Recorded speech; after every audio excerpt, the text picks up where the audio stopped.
तो चलिए हम लोग बढ़ते हैं अब अगले प्रश्न की ओर। तो अगला प्रश्न क्या कर रहा है मैं इस बोर्ड पर बताने जा रहा हूं और आप अपने स्क्रीन पर ध्यान से देखिए। अगला प्रश्न क्या है, ध्यान से सुनेंगे। प्रश्न है कि पौधों में प्रकाश संश्लेषण के समय कौन सी घटनाएं घटित होती है। बहुत इंपोर्टेंट प्रश्न है, इंपोर्टेंट प्रश्न है, जरूर आप इसको नोट कर लीजिएगा कॉपी में और सभी पॉइंटों को भी नोट कर लीजिएगा, ठीक है। और ध्यान से सुनिए, सुनना है आपको, ध्यान से सुनिएगा व्याख्या, तो आपको यहीं पे याद हो जाएगा, ये रटने की जरूरत है नहीं, समझ लेना है सिर्फ। प्रश्न क्या है कि पौधों में प्रकाश संश्लेषण समय कौन सी घटनाएं घटित होती है। यानी जब पेड़ पौधे प्रकाश संश्लेषण प्रक्रिया करते हैं तो उसमें कौन कौन सी घटनाएं घटित होती है, वही चीज को आपको बताना है। तो याद रखिएगा कि पौधों में प्रकाश संश्लेषण प्रक्रम के समय निम्नलिखित घटनाएं घटित होती है। पहला है कि प्रणहरित द्वारा विकिरण ऊर्जा का ग्रहण, यानी पेड़ पौधों में जो प्रणहरित होता है, पेड़ पौधों की जो पत्ती होती है उसमें प्रणहरित होता है, वह सूर्य के विकिरण ऊर्जा को ग्रहण करते हैं। दूसरा पॉइंट है विकिरण ऊर्जा का रासायनिक ऊर्जा में परिवर्तन, यानी पेड़ पौधों के में जब प्रकाश संश्लेषण प्रक्रिया होती है तो इस प्रक्रम में जो है जो घटनाएं घटित होती है उस घटनाओं में जो है विकिरण ऊर्जा का रासायनिक ऊर्जा में परिवर्तन होता है। तो यह प्रश्न प्रश्न ये पूछा जा सकता है, तो कंफ्यूजन नहीं होना चाहिए। ध्यान रखिएगा कि पेड़ पौधे की जो पत्तियां होती हैं वह उसमें जो उपस्थित प्रणहरित होता है वह सूर्य के प्रकाश से विकिरण ऊर्जा को जो है ग्रहण करता है, पहला पॉइंट था। दूसरा, विकिरण ऊर्जा का पेड़ पौधे की जो पत्ती होती है वह जब प्रकाश संश्लेषण प्रक्रिया करती है तो वह विकिरण ऊर्जा को रासायनिक ऊर्जा में परिवर्तन करती है। तो यह प्रश्न पूछा जाता है कि पेड़ पौधे की पत्तियां जो है सूर्य की प्रकाश की जो विकिरण ऊर्जा को अवशोषित करती हैं तो उसको किस ऊर्जा में परिवर्तित करती है, तो रासायनिक ऊर्जा में परिवर्तित करती है। तो आशा करते हैं कि आपको ये बातें समझ में आ गई है। तीसरा पॉइंट है कि जल के अणुओं का हाइड्रोजन और ऑक्सीजन में विघटन होता है, ठीक है। यानी जो जल होता है, H2O का मतलब जल होता है, ठीक है। जल का सूत्र क्या होता है तो हमने आपको कई बार बताया भी है, H2O का मतलब क्या होता है, जल होता है, ठीक है। तो जल के अणुओं को हाइड्रोजन और ऑक्सीजन में विघटन होता है। इस बात को याद रखिएगा, हाइड्रोजन और ऑक्सीजन क्या होते हैं, अलग अलग भागों में टूट जाते हैं। और चौथा पॉइंट है कि CO2 का मतलब कार्बन डाइऑक्साइड का कार्बोहाइड्रेट में बदलना, यानी कार्बन डाइऑक्साइड जो है कार्बोहाइड्रेट में क्या हो जाती है, परिवर्तित हो जाती है, बदल जाती है। तो आशा करते हैं कि आपको जो है इसका आंसर समझ में आ गया, आपको याद हो गया होगा। प्रश्न क्या है कि पौधों में प्रकाश संश्लेषण में कौन सी घटनाएं घटित होती है। तो याद रखिएगा कि पेड़ पौधों में प्रकाश संश्लेषण के समय निम्नलिखित घटनाएं घटित होती है। पहला, प्रणहरित द्वारा विकिरण ऊर्जा का ग्रहण करना। दूसरा, विकिरण ऊर्जा का रासायनिक ऊर्जा में परिवर्तन करना। तीसरा, जल के अणुओं का हाइड्रोजन और ऑक्सीजन में विघटन करना। और चौथा, कार्बन डाइऑक्साइड का कार्बोहाइड्रेट में बदलना। तो आशा करते हैं कि आपको जो है इस प्रश्न का आंसर समझ में आ गया है, आपने इसको नोट कर लिया होगा और मेरी बातों को भी समझ लिए होंगे। नहीं समझ में आए तो फिर से ध्यान से सुनेंगे। प्रश्न क्या था, देखिए किसी भी प्रश्न को समझने से पहले उस प्रश्न के बारे में जानना जरूरी है। देखिए कोई भी प्रश्न का आंसर भारी नहीं होता है, आप प्रश्न समझ गए तो आंसर आसानी से लिखा जा सकता है।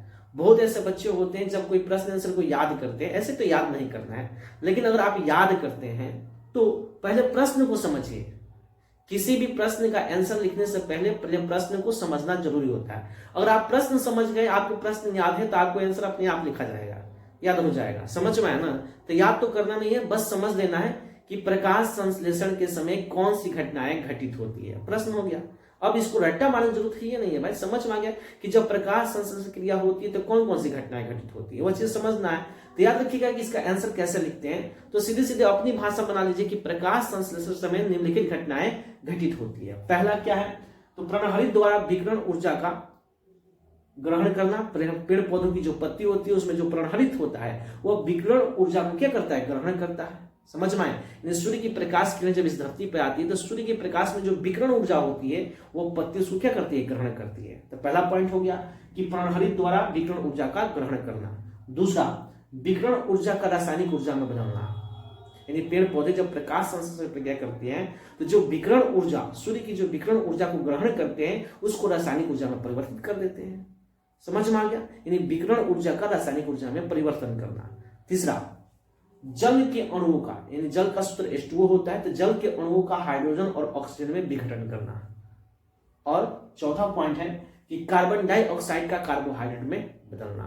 तो आशा करते हैं कि आपको ये बातें समझ में आ गई है। बहुत ही इंपॉर्टेंट है, बहुत आसान भी है, रट्टा मारने की जरूरत नहीं है। आशा करते हैं कि आपको समझ में आ गया। अब बढ़े आगे कि फिर से समझा दे। प्रश्न क्या था कि पौधों में प्रकाश संश्लेषण में कौन सी घटनाएं घटित होती है। आंसर कैसे लिखेंगे, तो अपनी भाषा में कैसे बना के लिखेंगे, ध्यान से लिखेंगे। पौधों में प्रकाश संश्लेषण समय निम्नलिखित घटनाएं घटित होती है जो इस प्रकार है। सबसे पहला पॉइंट लिखेंगे कि प्रणाली द्वारा विकिरण ऊर्जा का ग्रहण करना। दूसरा, विकिरण ऊर्जा का रासायनिक ऊर्जा में परिवर्तन करना। तीसरा, विकिरण ऊर्जा का जल के अणुओं का हाइड्रोजन और ऑक्सीजन में विघटित करना। और चौथा, कार्बन डाइऑक्साइड को कार्बोहाइड्रेट में बदलना। तो ये चारों पॉइंट है जो आपने नोट कर दिया होगा और समझ में गए होंगे। बहुत ईजी है, बहुत आसान है। आशा करते हैं कि आपको ये बातें समझ में आ गई। इसके बाद एक और चीज आप लोग याद रखिएगा, ठीक है। नोट यहाँ पे हमने लिखा है, ध्यान से इस नोट को समझिएगा, बहुत इंपॉर्टेंट प्रश्न है और उस प्रश्न में नोट प्रश्न पूछा जा सकता है। प्रश्न के मरुस्थलीय पौधा जैसे नागफनी, मरुस्थलीय पौधा नागफनी है जो रात में कार्बन डाइऑक्साइड का अवशोषण करता है। तो एक चीज हमेशा याद रखिएगा, नागफनी जो है मरुस्थलीय एक पौधा है नागफनी जो रात्रि के समय कार्बन डाइऑक्साइड को अवशोषित करता है और मौलिक एसिड नामक मध्यस्थ उत्पाद बनाता है। वह अपने शरीर में मौलिक एसिड नामक मध्यस्थ उत्पाद बनाता है। तो इस बात को याद रखिएगा। और यह प्रश्न प्रश्न में पूछा जाता है कि वह कौन सा मरुस्थलीय पौधा है जो रात्रि के समय कार्बन डाइऑक्साइड को अवशोषित करता है, तो वह पौधा है नागफनी। समझ में आ गया। नागफनी कैसा पौधा है, तो मरुस्थलीय पौधा है। ऐसे भी प्रश्न में पूछा जा सकता है, तो कंफ्यूजन नहीं। प्रश्न पूछा जाएगा कि वह कौन सा पौधा है जो रात्रि के समय कार्बन डाइऑक्साइड को अवशोषित करता है, तो वह है नागफनी। यह कैसा पौधा है, तो एक मरुस्थलीय पौधा है और जब यह रात्रि के समय कार्बन डाइऑक्साइड को अवशोषित करता है, साथ ही साथ यह मौलिक एसिड नामक मध्यस्थ उत्पाद बनाता है। तो ये चीज को हमेशा रखिएगा। प्रश्न पूछा जाएगा कि नागफनी जो है कौन सा एसिड का निर्माण करता है, तो मौलिक एसिड नामक मध्यस्थ उत्पाद का निर्माण करता है। तो इस चीज को याद रखिएगा। समझ में आ गया। तो नागफनी पौधा जो है मौलिक एसिड मध्यस्थ उत्पाद का निर्माण करता है। यह कैसा पौधा है, तो मरुस्थलीय पौधा है जो रात्रि के समय कार्बन डाइऑक्साइड को अवशोषित करता है। तो आशा करते हैं कि आपको यह बहुत इंपॉर्टेंट चीजें समझ में आ गई है। अगर इससे अब प्रश्न बनेगा तो आप बना सकते हैं। प्रश्न पूछा जा सकता है कि रात्रि के समय वह कौन सा पौधा है, मरुस्थलीय पौधा जो रात्रि के समय कार्बन डाइऑक्साइड को अवशोषित करता है, तो आप बताइएगा नागफनी का पौधा। समझ में आ गया। यह कौन सा उत्पाद बनाता है, तो मौलिक एसिड नामक मध्यस्थ उत्पाद बनाता है। तो आशा करते हैं कि आपको यह प्रश्न भी समझ में आ गया है।